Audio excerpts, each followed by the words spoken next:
Welcome. It's indisputable. I'm your host, Rashad. Richey, good to be with you. We have a lot on the agenda today. Breaking down news of the day, my contributor, none other than A.B. Burns Tucker, law student and host of I Am Legally Hype. Should be a fascinating breakdown. Top story of the day, Senator Lindsey Graham begs for money, cries on Fox News. Giuliani says, what affair? Donald Trump? No. Here it is.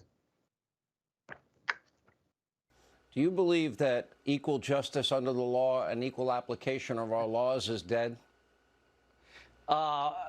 It may be, but we got one last chance here to straighten this out. I just told you a Democratic president lies under oath regarding sexual matters. They're not prosecuted. A Democratic Secretary of State running for president destroys 33,000 emails under subpoena. They're not prosecuted.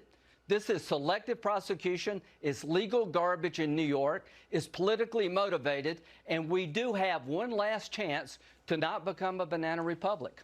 2024 is the most important election in my lifetime. America literally is at stake as we know it, is at stake as we know it. I'm sorry I'm so upset, but please help President Trump. If you can afford $5 or $10, if you can't afford $1 fine, just pray. Make sure you vote as early as you can in your state. Don't risk anything anymore. Vote as soon as you can. Pray for this country, pray for this president, and if you got any money to give, give it. LindseyGraham.com. It doesn't go to me. It goes to helping this president and taking back the Senate. Let's stand up for this president. Let's stand up for this country. And let's don't take this crap anymore. We all can help. Yep, the Trump movement and the white supremacist movement, one and the same. They have entered the critical crackhead phase. They are now begging $5, $10 on national television. Lindsey Graham, sensing the end of his access to power, used to actually have common sense. Remember when he said this about Trump? Reaction to hearing what Donald Trump says. Disgusted. Well, I want to talk to the Trump supporters for a minute. I don't know who you are, and I don't know why you like this guy. I think what you like about him, he appears to be strong when the rest of us are weak. He's a very successful businessman, and he's going to make everything great.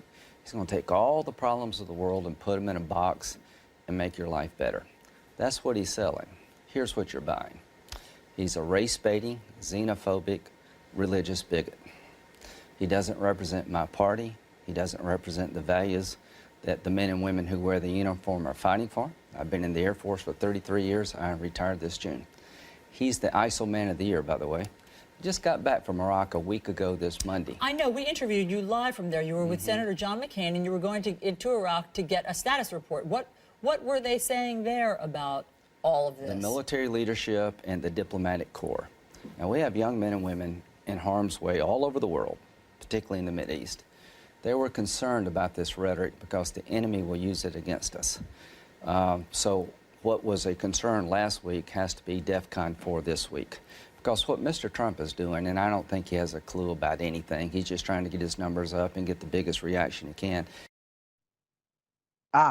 Same thing he's doing today. You see, Lindsey Graham actually had common sense, a backbone, and a level of decency back then until Donald Trump transformed him into a cult member.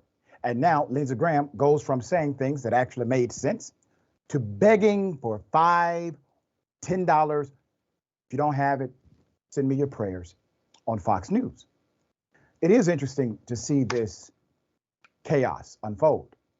Giuliani, he goes on national television. He hasn't been right in his mind for a minute.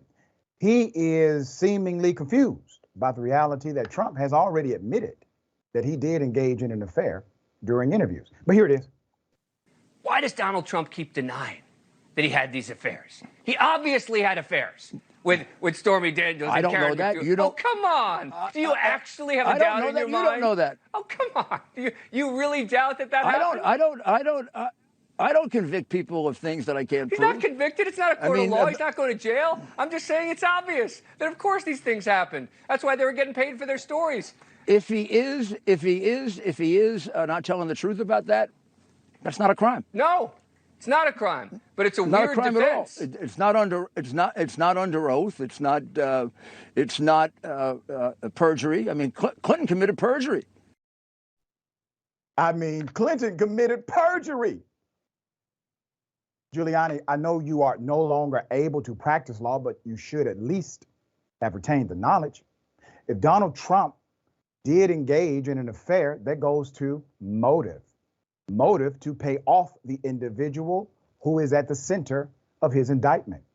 So while lying to the media is not considered an indictable offense, it is, however, part of the narrative from the prosecutors that Donald Trump did, in fact, have this relationship, that he did want it to be covered up, and he exercised illegal methods in order to get it done.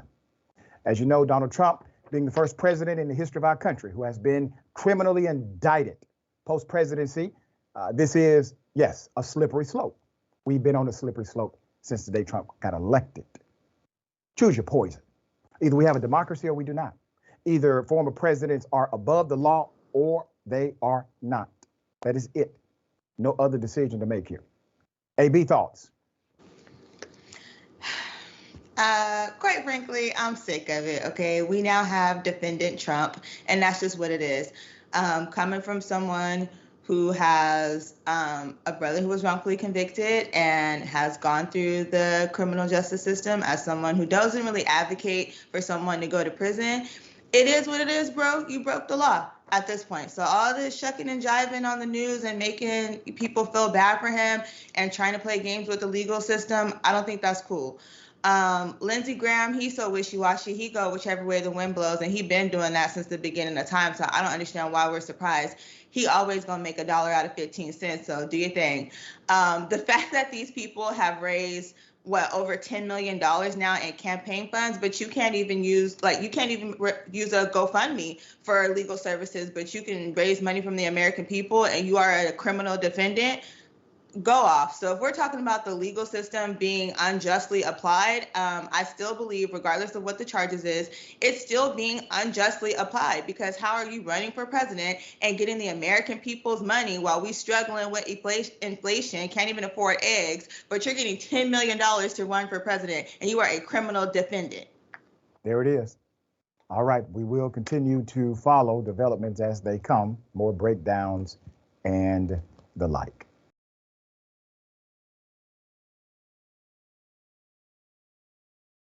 All right, Marjorie Taylor Greene goes to New York as promised and gets a New York welcome. Here it is. Marjorie! You animal, you!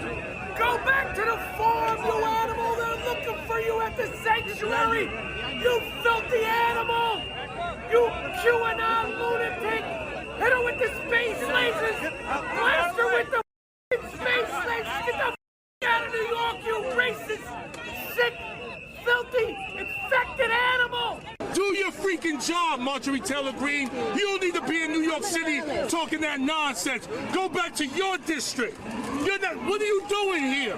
You're here for politics. You're here because you want to be VP. You're here for your own fundraising. You're here for your own nonsense.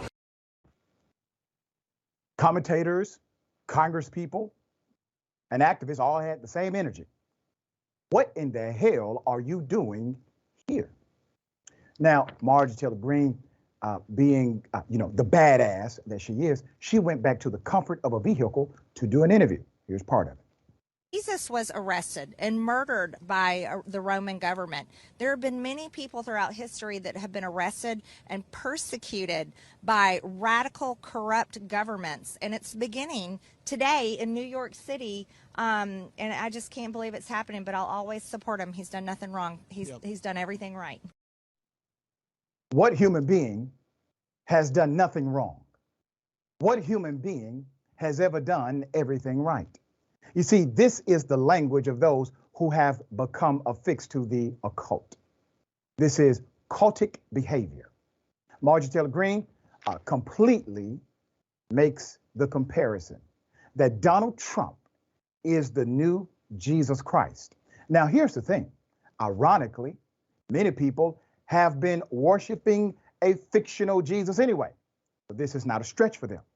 We have also Seen footage of individuals literally praying to Trump when pulled over by the police, begging for Donald Trump, not Jesus, not God, not the Holy Spirit, not some other power, but Trump, a regular man, to come and save them.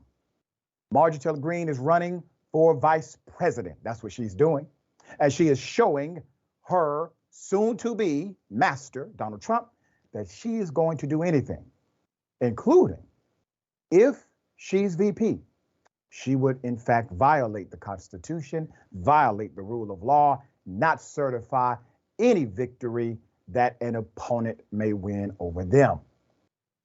The formation of our government is very close to transforming in ways that may be irrevocable, cannot come back from. Donald Trump ironically admitted he lost the election. Let's go to it. He said, and I quote, this was his speech at Mar-a-Lago after the indictment, after the arraignment. Democrats spied on my campaign. Remember that? Said Trump. The illegal and unconstitutional raid on Mar-a-Lago right here, lying to the FISA courts, the FBI and the DOJ relentlessly pursuing Republicans. Unconstitutional changes to election laws by not getting approvals from state legislators, according to the posters, would have made a 17-point difference in the election result. And we needed a lot less than that, like about 16.9. It would have been in our favor, not in my favor, our favor, because our country is going to hell. So in this, he admits if these other things happen differently, maybe laws, maybe protocol in voting, they would have won, which means he's admitting he did, in fact, lose. There was no theft. Nobody manipulated the data after the fact. All right. AB, thoughts? Well, that's why Trump said the country going to hell, because he's the line leader. They sit here praising him like he Jesus. Like, I'm so confused. First of all, New York ain't nothing to play with, because they ran Marjorie Taylor Greene up out of there so quick. She wasn't there for 13 seconds. And I remember she was all on the internet talking about how she was about to protest and get it in for her master. But, you know, it is what it is at this point. Yeah, we could definitely tell that she's running for VP. She's trying to make her mark. And God bless America at this point. Yeah.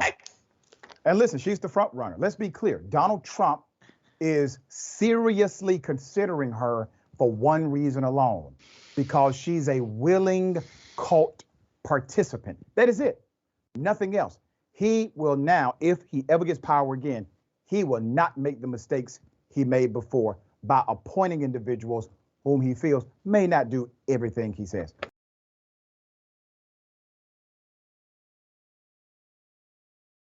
All right. Imagine getting into an accident. People are dead. You survive. You're in the hospital, but the firefighter stole your money. Your money. When people are dead. Put up the picture of this young brother. It's a damn shame. St. Louis teenager Stephen Robinson Laney was involved in a car crash on the 26th of February that claimed the lives of 4 people. 4 people died. 8 were in the vehicle. It was a Chevy Tahoe. The accident occurred at approximately 1:30 a.m. This was on Forest Park Avenue. We're talking about St. Louis. After a driver, later identified as a 34-year-old Cedric Dixon, ran a red light, hit the SUV. Robinson Laney was riding in that day, sending it over the guardrail. It flipped. It's a bad accident. People died. It's a tragedy. The impact killed a 19-year-old named Anthony Robinson, another 19-year-old named Richard Boyd, an 18-year-old named Brianna Dittman Johnson, and a 20-year-old named Contrail McKinley. Here is Contrail McKinley, fatal victim and Stephen's big brother. Those who survived were actually still trapped inside of the vehicle. Robinson Laney said he was able to pull himself from the wreckage, and as he lay on the ground, a firefighter at the scene asked him if he had any identification. The firefighter is asking the teenager, do you have identification? The teen pulled out his wallet, gave it to the man, who he thought at the time was a police officer. I lost a lot of blood. My vision was blurred. And I said, man, I don't even know your name. He told the St. Louis Post-Dispatch. And he just told me not to worry, saying, you're good, you're good. However, Stephen was not in good condition as victims received no assistance from bystanders. Courtney and Contrail McKinley's mother also accused the first responders of neglecting the victims of the crash because they saw a firearm in the SUV. They had to walk themselves to the EMS. She said broken bones, broken spine, broken ribs, collapsed lungs, broke back. They had to walk. It took civilians to help them. Finally receiving medical care, Stephen's battle continued after he was discharged. A few days after he was discharged from the hospital, Robinson Laney discovered someone had been using his debit card. Imagine, your friends are dead, you're severely injured, you get out the hospital, and now you have this additional issue to deal with. Somebody's utilizing your money, all right? The 18-year-old also said that he'd had $600 in cash in his wallet, along with two $50 gift cards that he'd just gotten for his birthday. He never got them back. The charges total $120. One of the charges was for a car wash, but Robinson Laney doesn't even own a vehicle. Definitely wasn't him. Here's the person that stole the wallet, all right? It's a Christmas gift card from his grandma with the etched initials. There's a video from the scene. It captured the firefighter putting Robinson Laney's wallet in his pocket, and the firefighter has been interviewed by the police. The teen and his mother were allowed to view the video in the 4th District Station on North Jefferson Avenue. The firefighter claimed that he used the debit card by mistake. It was an accident, thinking it was his own because the card was issued by the same credit union as his own debit card.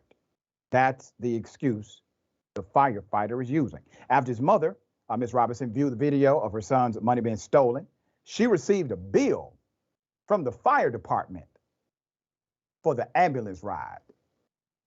She said, and I quote, "I can't believe someone would use this as an opportunity to steal.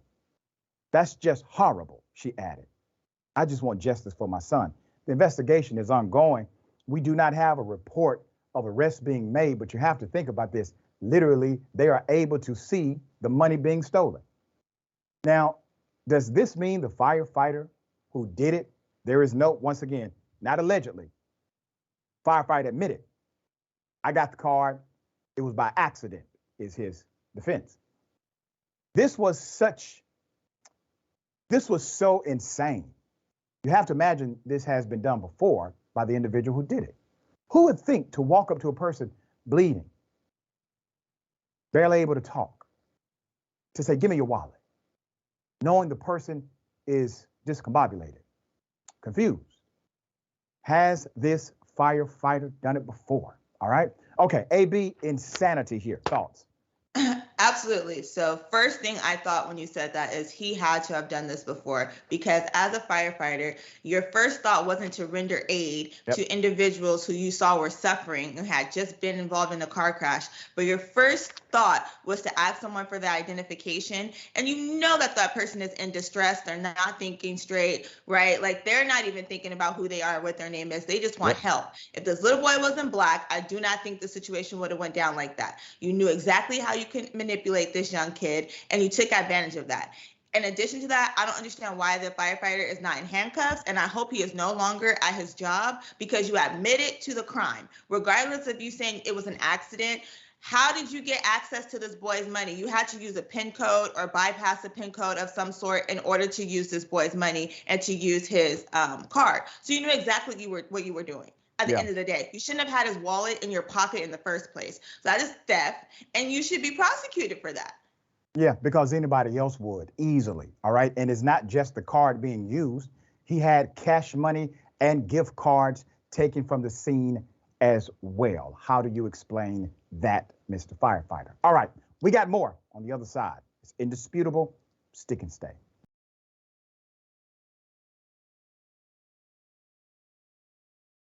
Welcome back.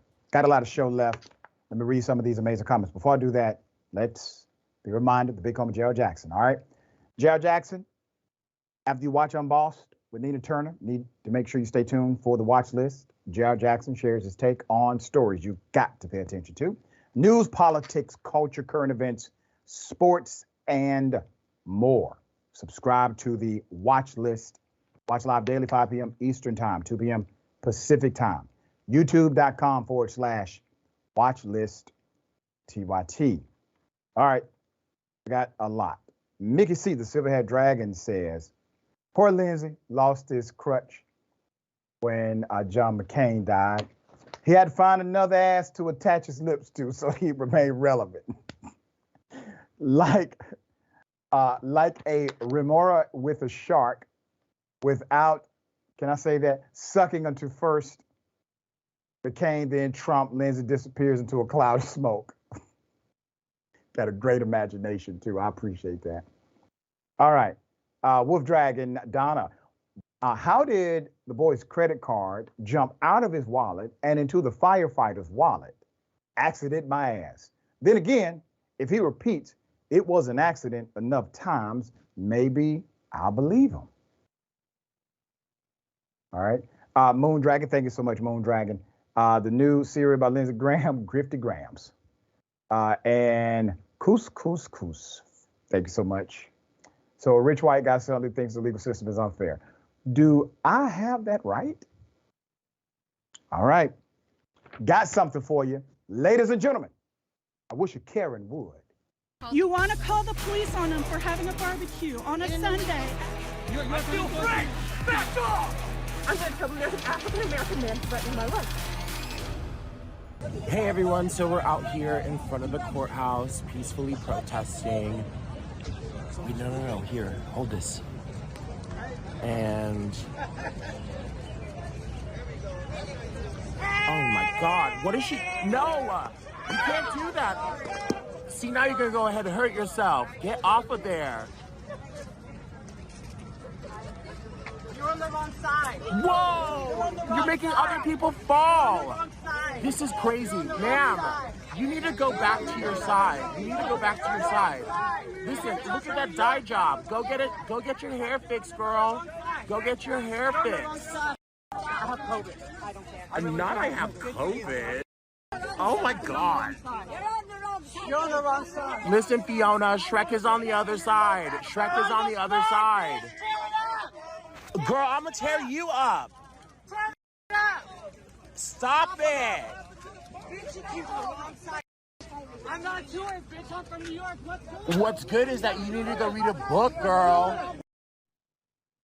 People on the left are just so nonviolent. I guarantee you, if this were the other way around, somebody on the left went to the Trump side, grabbed a free Donald Trump flag, guarantee you those violent thugs would not have allowed that person to leave without injury. You see, this shows a contrast in the spirit of the movements at play. While both are passionate in their belief, both authentically, typically believe what they're saying, genuinely, there's a different character for each. Those on the left, well, we're trying to actually create a coalition. We prefer to draw circles rather than lines. We like to talk about things like hope. We like to encourage. We would like to fight oppression, racism, discrimination. On the other hand, the other side, the very core of their movement has become violent. They would prefer to overthrow the democracy. They would prefer to engage in criminal conduct, to threaten leaders in political position, and yes, even fight them.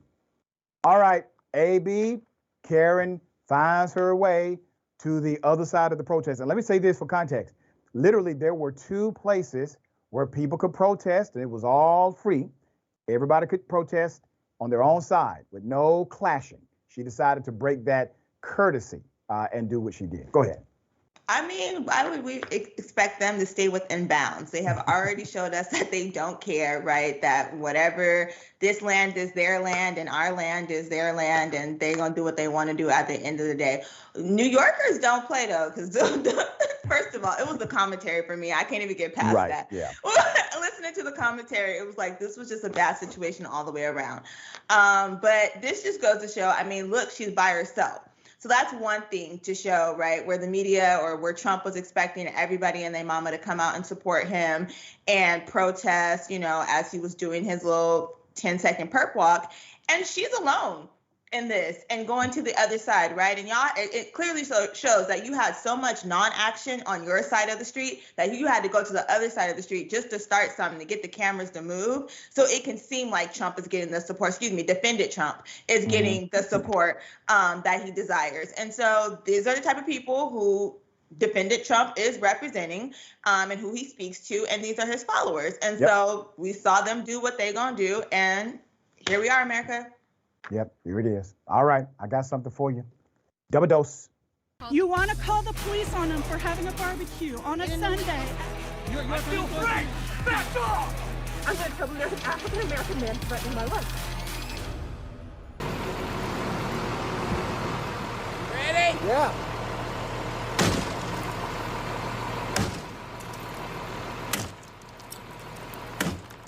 I want that truck off my lawn! Keep doing it.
Now, typically, I don't laugh at senior citizens falling. Everyone should have saw that coming. Let's put up the picture full mass here. The male Karen obviously upset at wet concrete. You see that wind back he's doing? I mean, look at the action of the swing here, okay? Not a lot of power in the delivery, but man, he gets a 10 for effort. And then after he commits felony destruction of property, over $250 is a felony, he then goes on and steps into the wet concrete. Something that, you know, young man like myself would not have attempted. But he did. He tried his luck. Report has it his left foot is still stuck in that damn concrete. All right. We don't have a whole lot of information about this other than the man did not want the concrete poured on that street. Said the truck needed to leave. Well, they look pretty official to me. I'm sure they had a permit somewhere. AB, can you explain, as a law student, how destroying property is not an effective legal remedy in a conflict like this? There's a tort action that can be brought if there's adverse property damage to his yard, but going out swinging a hammer, breaking the property of the other person, not going to help you in court. Trump was probably right. The country is going to hell. Because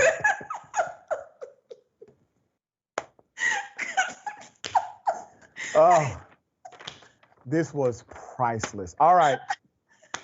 If this is, you know, somebody's grandfather, I just want you to talk to the man. I mean, this is not the way to handle conflict. All right. He needs better, you know, conflict resolution skills. Too damn old to be acting like that. We got more. On the other side is indisputable. Stick and stay.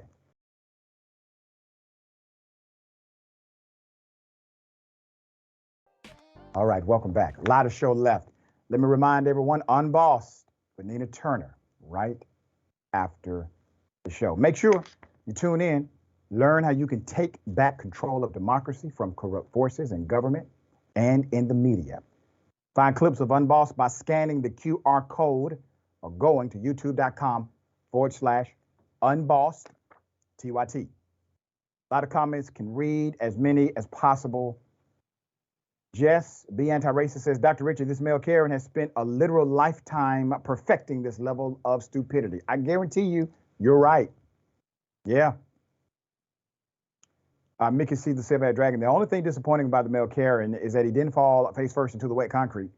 That would have made a perfect LOL. Yeah, I don't know if he would have come back from that, barely got out the concrete just with his foot. Okay. YouTube member, C. Michael Henson. Thank you, C. Michael. MAGA now stands for My Ass Got Arrested. We need to do, listen, TYT, come on now. This is too easy. Can we get a MAGA hat on our TYT page that says My Ass Got Arrested? Can we do that? All right. Okay. All right. Production is like, hey, it's your world, man. All right. Damn shame. All right. There's a school teacher who gets choked, grabbed, and basically drugged down a hallway in the school because, according to her, the cop thought she was a student, not a teacher. But why would you treat a student that way is her question. Let's put up her picture for a mask as well as the choking. You see that? Okay. Let's keep it up. A school resource officer, a cop, is under investigation after being accused of dragging a substitute teacher down the hallway by her throat at Eagles Landing High School in Henry County. This is in the state of Georgia. Nia King is 22 years of age. Says two students were getting ready to fight. She tried to intervene to prevent it from escalating, according to WSB Channel 2. King says she backed away when the two students started actually fighting. She was never involved in any physical contact. And that was when the resource officer grabbed her by the neck. Now, I did some additional investigating into this story. I'm going to give you my conclusion as to why the cop grabbed her. But there's more to the incident. The officer reportedly proceeded to drag her down the hallway into the office. Okay?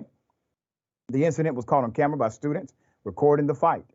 Once we pushed down the hall, I got trampled from the left to the right of the hall, and now I'm back into the middle of the fight. As I was back in the middle of the fight, the SRO just grabs me by the neck, and the fight is still continuing to go on. And she dragged me all the way from the middle of the hall towards her office, King told WSB-TV. Ms. King continued by saying the officer did offer her aid when they reached the office, but no initial explanation as to why she was dragged down the hall by her throat. She asked me, do I need EMS? Do I need the nurse? Do I need some water? I just told her, I need you to leave because you just drugged me from that point to this point, and I couldn't breathe, but you wouldn't talk, said King.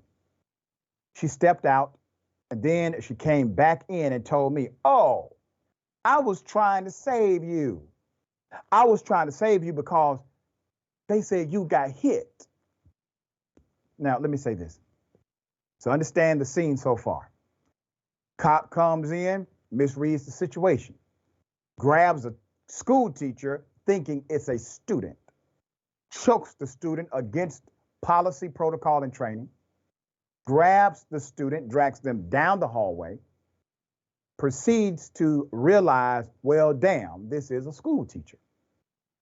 offers aid. School teacher says, I don't want your damn aid. I want you to leave because of what you just did. Cop leaves. Cop comes back with a story.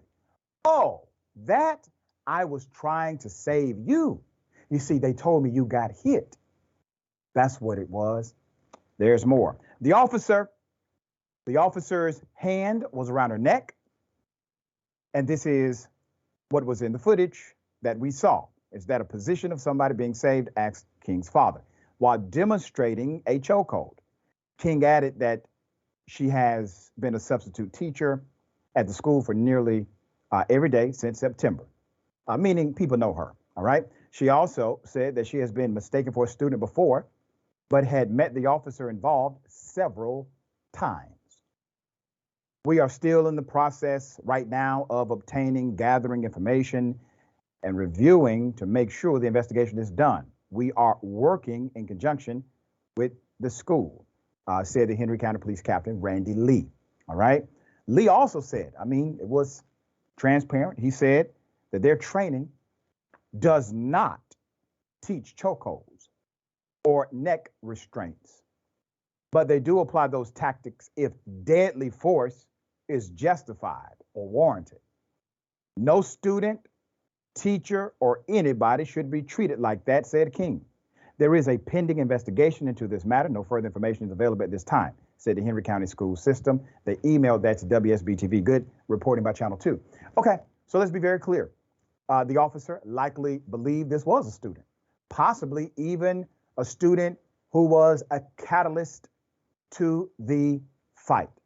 Now, in additional conversations that I've had with individuals who are involved, the description of one of the individuals in the fight, the clothing description, kind of matched the clothing of the school teacher. And they believe this officer assumed that clothing and that person were the same. Came in, violated policy and protocol, thinking it was a student, and it was actually a teacher. So the question is, well, why would you even treat a student that way, right? Okay, there it is. AB, thoughts here. The question is, why would you treat any human being that way that you are saying that you were trying to save, right? You thought you were going to get away with treating a student like that because you assumed that a student wouldn't report it for whatever reason, because you would use your authority to prevent them from doing that. And now you're caught. And this can't be the first time that you've used this type of tactic, right, in a situation, because you felt comfortable enough to do it in front of a crowd of people who were recording an altercation. Yep. Right. So this is why we're doing further investigations. Lawsuits are coming, right? Mm-hmm. Because y'all did not protect not only this teacher. It sounds like the students involved in this situation were not protected because there is still a fight occurring while you are dragging another human being by their neck and they can't breathe. But we've seen this before. So here we go. Yeah, here we go. Definitely more developments will come. We will give you those updates as it happens.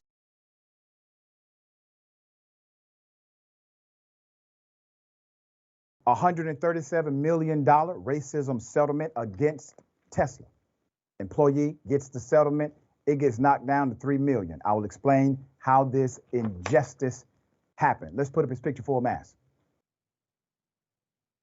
Tesla is paying out again over their alleged racial abuse against Black employees. We previously reported on a lawsuit where the automaker paid $1 million to another ex-Tesla employee. Now, Owen Diaz, former employee and subject of a recent lawsuit, just got his $137 million settlement cut to $3 million. I'm going to explain how this is even possible.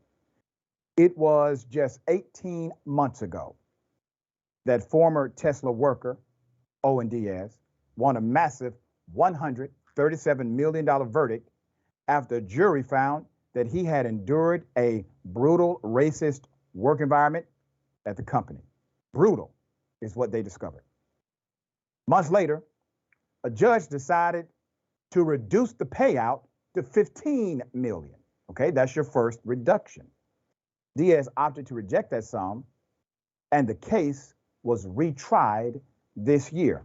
So what is this about? How can a judge come in and just say, I don't like that number, I'm going to decrease it? Well, we call it tort reform in law school. However, tort reform is basically a word that says, business owners, individuals who want to protect their liabilities, Fortune 500 companies, et cetera, they lobby certain organizations that will then lobby lawmakers and judges, elected judges in particular, and lawmakers to transform the law, giving judges these particular powers, all right? And then some states literally have a cap on what the jury can award, but the jury is unaware of this cap, so they can make a ruling, and then the judge can come in under tort law or tort reform and change it. Yep, that's how powerful companies are. There's more. Speaking to the Daily Beast, Diaz expressed frustration, as any of us would, with the makeup of the jury, talking about the second time, all right? So he expressed issue with the makeup of the jury, which he alleged was not made up of peers, but rather by whites and idiots. Many of the jurors seem to have comfortable financial lives, he said, meaning that they did not realize what it's like to live paycheck to paycheck, nor did they comprehend the historical significance of what was said and what was done at Tesla. Diaz said he plans to appeal the verdict since justice still has not been served. So there is an appellate process for actions like this when it is done through judicial behavior or judicial action. Now, this is an ironic situation. You have a jury that looked at the evidence. They said, whoa, this is aggressive, this is egregious, and we're going to allocate punitive here, meaning we want to make sure that we send a clear message to any other company that would engage in this kind of activity. The fact that the settlement was so high is indicative of the actual suffering experienced by the employee. So understand, the jury are the fact finders in the case. They have all the information we do not. They saw this information and they said this is egregious and made the ruling.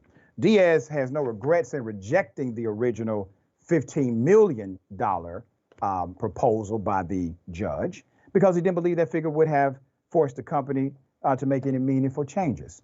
Okay, it's just so rampant inside of the company, he says.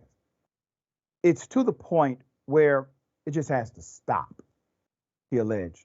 He added that he had hoped the jury would see through Tesla's BS and help a lot of African Americans be able to work and not to have to keep going through the things that they're going through. In cases of systemic harassment, it's not like we can take these CEOs to jail. He argued money is the most impactful way they can be punished, and he's completely correct. Let's put up the tweet. Isn't this interesting? Meanwhile, Tesla CEO Elon Musk chimed in and said, if we had been allowed to introduce new evidence, the verdict would have been 0. The jury did the best they could with the information they had. I respect the decision. Diaz argued that the evidence in this case was clear. As he told the Daily Beast in 2021, his supervisors at Tesla allegedly mocked him with racist imagery and slurs. I had supervisors telling me, N-word, hurry up, and push the button. N-word, push these batteries out of the elevator. And they were also telling me N-word, N-words aren't ish, okay? Some elements of the broken culture were left unaddressed because of Tesla's use of arbitration agreements, he claimed, which can limit employees' ability to file lawsuits. Diaz said he remains committed to reforming the automaker. Hopefully, if I can't accomplish it, the next person who files a lawsuit will be able to do so. Lawsuits, I guarantee you, are still going to come from that company. Multiple have been settled. Some are being litigated. Elon Musk, obviously, not responsive to the culture, still saying, well, if we would have introduced other evidence, he would have received nothing.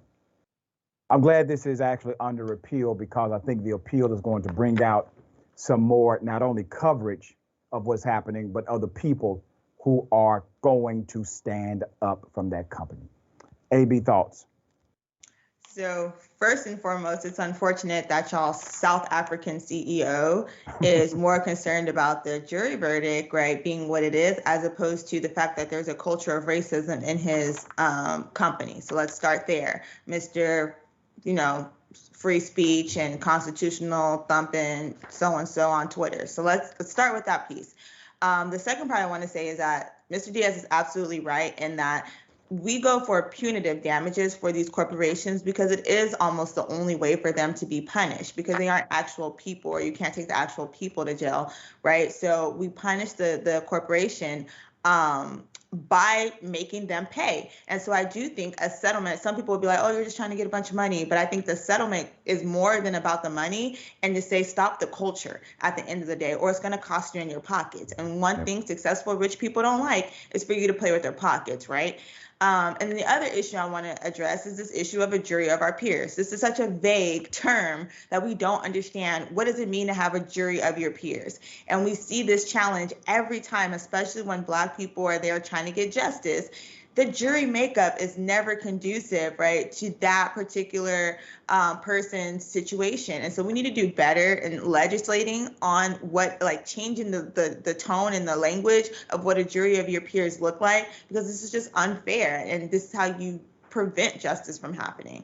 Yeah, there you go.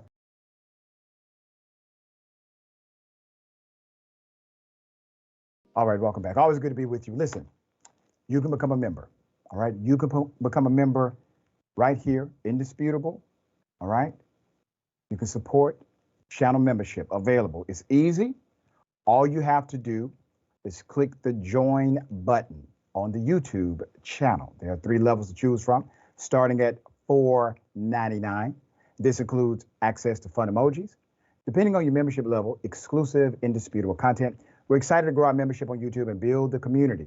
By becoming a member, you are helping support the show and the network. I want to thank you for watching. I want to thank you for supporting. And I want to thank you for making us the fastest growing TV news show in America. It's indisputable that your support is what drives us. All right. This is a beautiful and ugly story at the same time. Okay? Activists protect a terminally ill individual from eviction.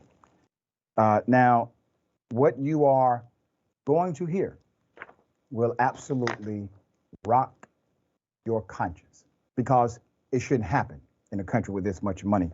Let's put up the picture full mass. During the eviction of Tara Brown, 44 years of age, a woman battling kidney disease, Detroit housing activists created a human wall, leading to a confrontation with officials. Now look at this. Look at that picture. What do you really see? Do you see the struggle of humanity trying to protect humanity against those who have been programmed against it?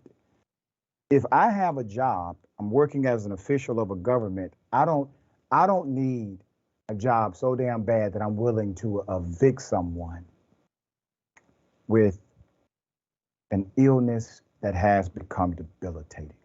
Once I am in receipt of the information, I will either A, quit, tell my supervisors can't do it, and get fired. Bailiffs and 36th District Court representative, these representatives arrived at Ms. Brown's tiny home on Monterey Street at 10 a.m. Tuesday, but were blocked by 30 people with the Detroit Eviction Defense, an activist coalition that comprises tired attorneys, landlords, and rental tenants who argue she's being unjustly ousted. The group of 30 people linked arms to create a human wall as bailiffs attempted to break through and get into the home. Bailiffs broke through the activists, grabbing their shoulders, shouting and attempting to jump on top of them from behind. One bailiff successfully kicked through the door at the back of the home, and videos of the incident show police intervening to hold protesters back. Some demonstrators were tackled and punched, while others were pushed to the ground. Several had their shirt collars ripped from being held back from the violent clash. Here's some of that incident.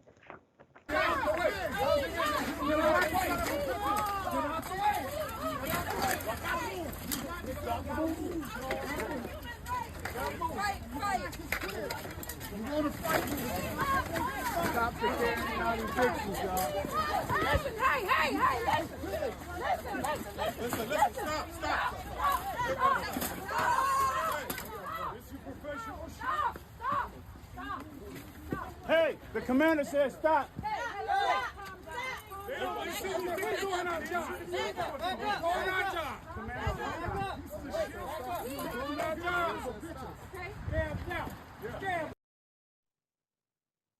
You're born into humanity. You're brought here by another human being. We all got here by way of a woman. All of us. For bailiffs to be so aggressive about doing something that obviously should be a conflict with your ethical core, I don't understand. Jobs should not define who you are. They should be an expression of who you are, but they should not define you. Brown and her supporters reportedly said she was being booted from her home in retaliation for shining a light on problems at Cass Community Social Services, a nonprofit that designed the homes for low-income residents. CCSS claimed it did not renew her lease because she does not live at the same home. More than 50% of the time in her name was on another lease in the city, the Detroit News reported. Brown argued she worked at the other apartment building where her then boyfriend lived so she could come and go when she wanted. The bailiffs eventually forced their way through a back door, and Brown was escorted out, according to Detroit News. Movers collected her stuff, threw it all on the porch. There are people that are home even less than me, and they are not facing eviction. This is personal, Brown said, according to Fox 2. I'm feeling confident fighting back. We are not done. We are just getting started, she added. Let's put up the judge, 36th District Court Judge Sean Jackie. The 36th District Court stood by its decision to evict. Over the last 19 months, Star Brown's case went through the judicial system and all proper legal procedures were followed. At each step, Ms. Brown exercised her rights as a tenant and received due process, the court told the station. Based on the merits of the case, 36th Court District Judge ruled that the plaintiff had no further legal right to remain in possession of the property. You know, I never forget, it was Dick Gregory. Dick Gregory came on my radio show. He actually came on my radio show semi-often. And he said something to me that was profound but simple. He said, Doc, you got to be really careful because this world will have you believing what's legal is right and everything that is illegal is wrong. He said legal and illegal are not moral classifications. That many times laws are in fact ethically and immoral or morally wrong. And it takes conscious-minded individuals to be willing to have the courage to stand against them. I never forget what our dear brother said. AB, thoughts here? Yeah, that's probably one of the realest statements I've ever heard because it's extremely accurate when you think about how the law is applied. This is really unfortunate. It's really giving me like house arrest energy because why does she have to be in her home for a particular length of time, right, or duration of time? This woman is terminally ill, right? And it's nobody's business once she was provided with housing, how often she's home, why she's home, what she's doing. But it goes to show you how predatory some of these different, I guess, systems that are put in place to help us, how predatory they can be sometimes, and why it's always important to read the fine print. right? Yep. And have someone with you who can read the fine print, because then you run into issues like this. I am happy to see a community of people who gathered around to help her and assist her and show that there are still good human beings in this world who do have a moral compass, and who can say right from wrong regardless of the legality of the situation. But it's very unfortunate that someone who is already fighting for their life has to also fight for housing in a country where that should be an issue. There you go. And let me say this to the judge in the case, who basically says, well, due process was allocated. There's no additional legal remedy. You had one more chip you could have used, and you didn't. It's called decision based on the interest of justice. You still had that chip, Judge. You can do that, but you chose not to.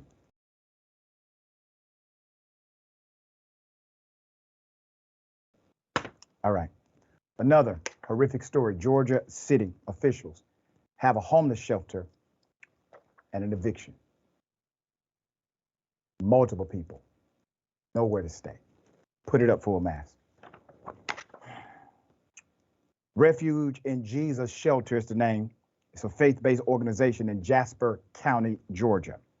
It is scrambling to find somewhere for nearly a dozen residents to stay after city officials served them with an eviction notice on Monday. They are evicting the evicted. Do you understand? See how crazy this is? Those residents, several of whom are elderly, in wheelchairs, spent the day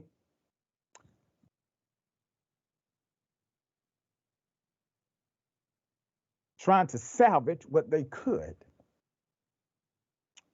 from their now soaked and some destroyed personal items.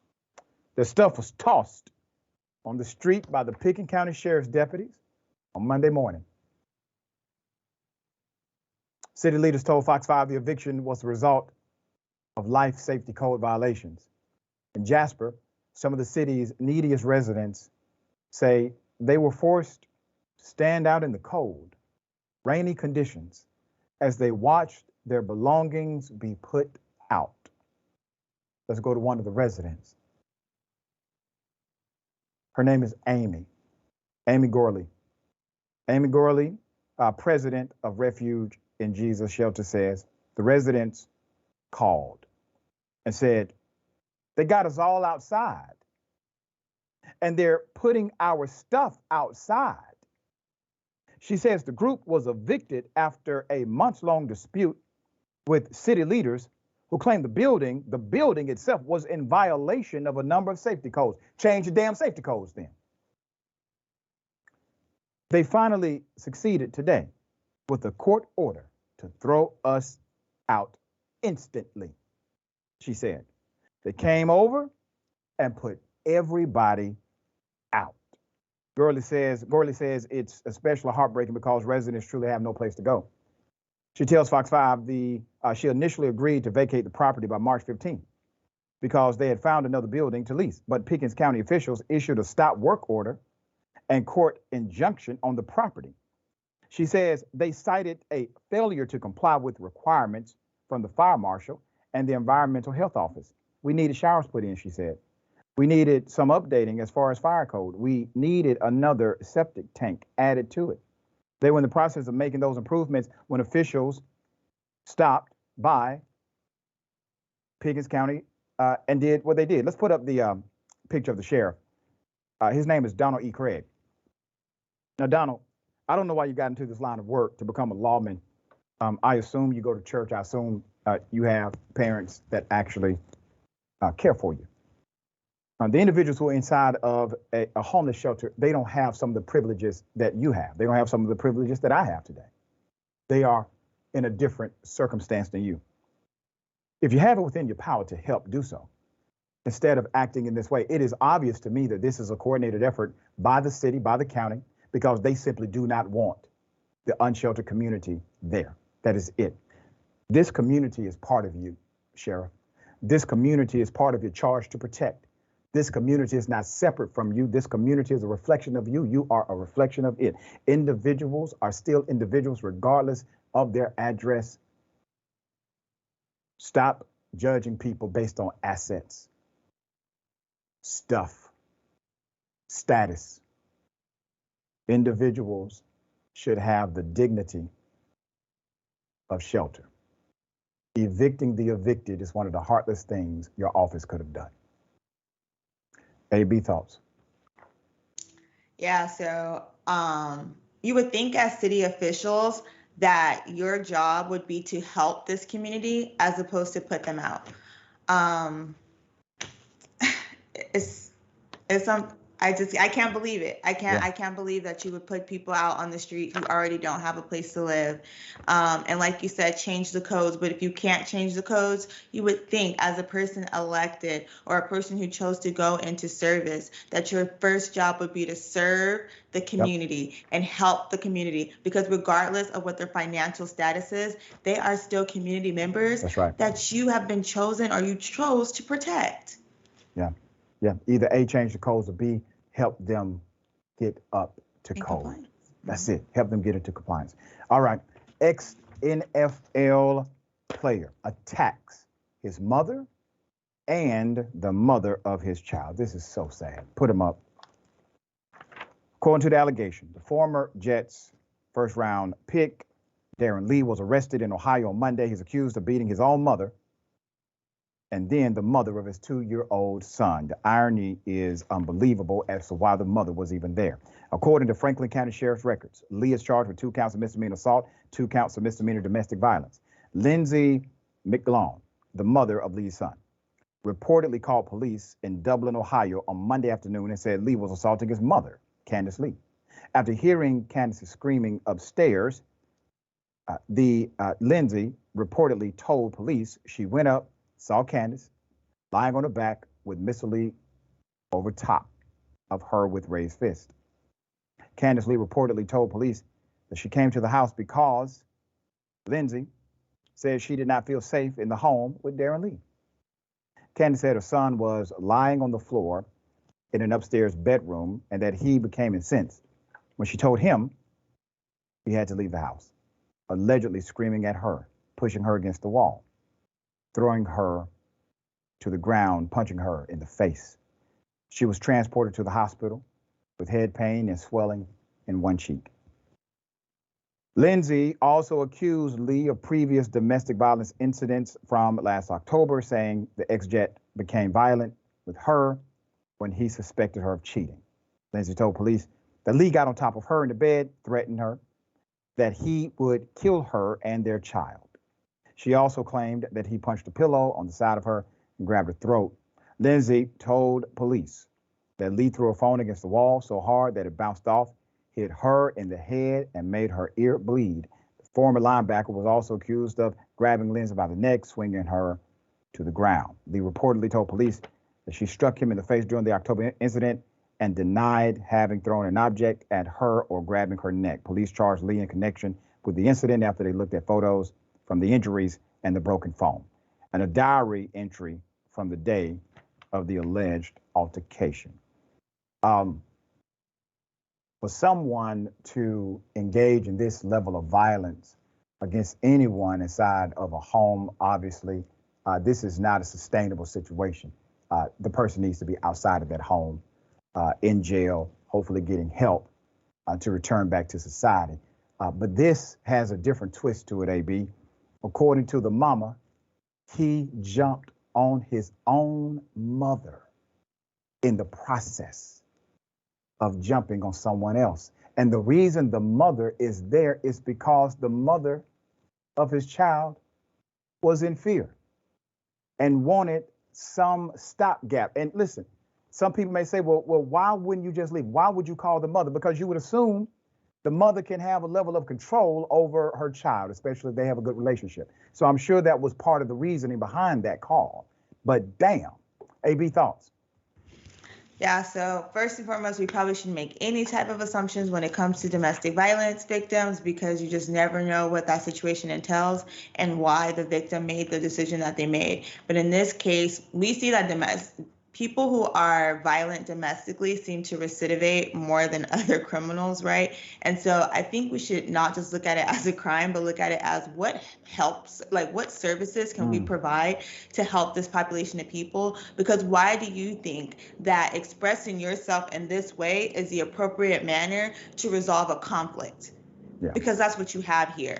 I hope that both parties, both victims that were harmed, can get some sort of help and services. But I also hope that there is help and service for this young man and some sort of healing, because this is dangerous. And this is something that we see in our communities a lot of times.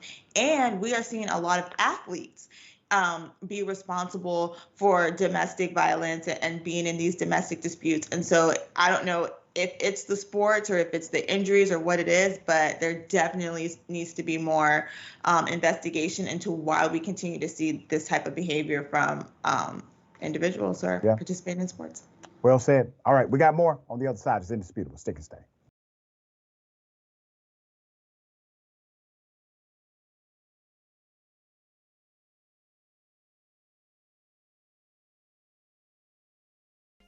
All right, welcome back. This is a developing story. So Eddie Guerrero's daughter claims she's being abused by her stepdad. All right, let's put the picture up full mass.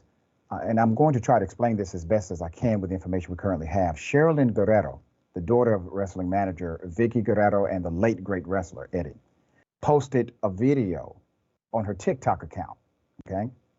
She posted this video on her TikTok account about her mother's current husband allegedly sexually assaulting her in 2020 while they were on a cruise.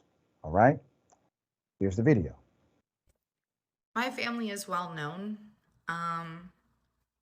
obviously, and it's been 2 years and I have been so quiet about so much. And I have protected them for so long that I feel nobody is protecting me.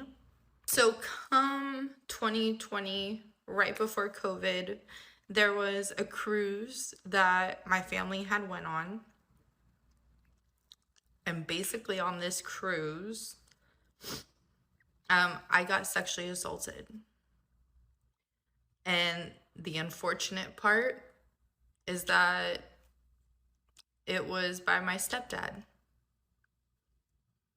Yeah, it was by my stepdad. And was I the only one?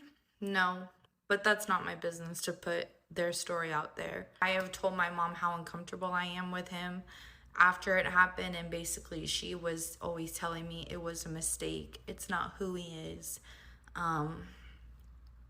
Just kind of like, I'm sorry, that's not my problem type deal. And I never really felt like she protected me. And I really tried to tell my mom that, but she took it as a way of disrespect to her and her relationship. And that meaning she doesn't want anything to do with me if I disrespect her relationship. I can't tell you how many times I've heard similar stories like that. I have friends who were abused by the boyfriend or the husband of their mother. And when they confronted their mothers about what happened to them, when they confided, many of the mothers chose to either A, hide it, or B, make an excuse. Following the release of the video, the video, Chavo Guerrero Jr. tweeted in support of Sherilyn, saying, just to let everyone know, I fully support my cousin. Eddie's daughter, and have been doing so privately in the last couple of years of her struggles. She is a very strong woman for coming forward with the sexual assault she has suffered. I love you, Prima. Vicky Guerrero responded to the allegations in a now deleted Instagram post. Okay, it says, there are two sides to a story. Over 15 years of my relationship with Sherilyn has been hostile, and I have tried to deal with a narcissistic person. Not only myself, but close friends of Sherilyn and of over 10 years and family have cut ties with her because of her manic behaviors. I tried to do therapy with Sherilyn, but she always said no, that I am sick, not her. Sherilyn, please tell your side of your character of being drunk.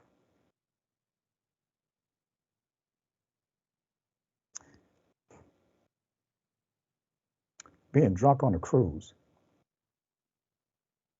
And having guys in your room then crying because you were raped, because you think you were raped, then demanded us to go to a pharmacy in the Bahamas for Plan B. You want to play dirty and sling Chris and not through the mud. I can play too.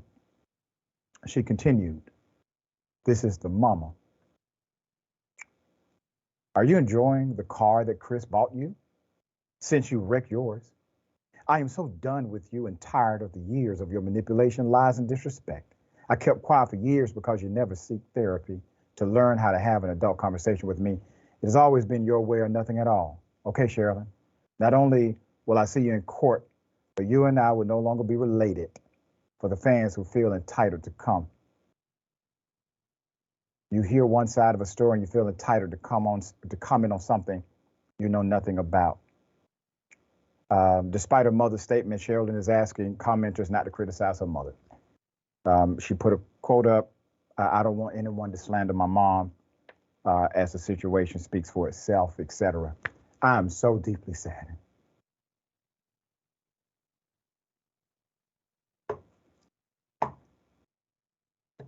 She's telling the truth. In my opinion, what kind of mother would come against her child? Obviously, the mother is okay with what happened. Did she say at one point it never happened? No. Did she say at any point this never occurred? No. What does she try to do? She tries to besmirch the character of her own child because the man she chose is allegedly a piece of garbage. AB, thoughts? I'm a mother. There's no way I would ever come against my child this way in a public manner. Regardless of what you feel about your child's character, she is crying out for help. She went to the internet with her story, whether you believe it or not. I don't care about the two sides of the story. The only side of the story you need to protect right now is the side of the story that came from the child that you birthed. There is a problem, and there is a problem in the household. And I think the response from the mother goes to show the character of the mother, but goes to show who's really manic in the situation and who really needs to seek therapy. Because the audacity of you, regardless of what your kid says, your child is a child for a reason, and you are a parent to parent them and teach them. Okay? You don't teach them and play the same games as a child plays when you are the adult in the situation, regardless of how old your child is. It's unacceptable for you to put your child business out there like that. I don't care what type of behavior your child was involved in on a cruise, for you to disrespect your child and belittle her on the internet so that you don't look like a bad person made you look even worse. And once again, Trump is right, we're going to hell.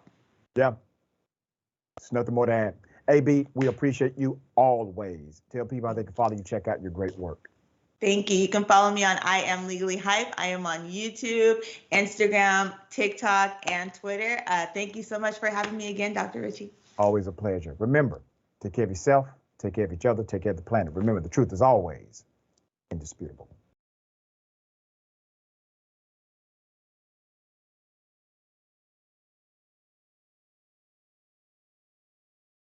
Welcome to Indisputable.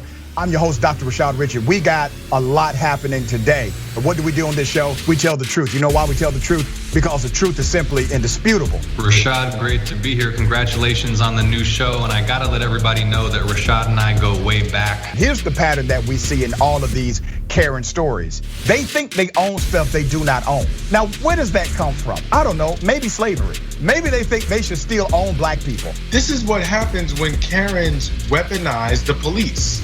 When you're used to privilege, equality seems like oppression. It hits you in a certain way when someone is holding you against your will, treating you like you're a criminal and you're an innocent person. This is something that Black people face no matter where they are. A stronger Black economy lends itself to a stronger, greater economy. Don't think it's exclusive of you, it's inclusive of you. What's your beef with critical race theory? It adds more fuel to the fire of the racist tendencies that we already have. We have a generation of problem solvers that can remedy the problem if they are properly taught what the problem is. You know who created redlining in this country? It was a white liberal.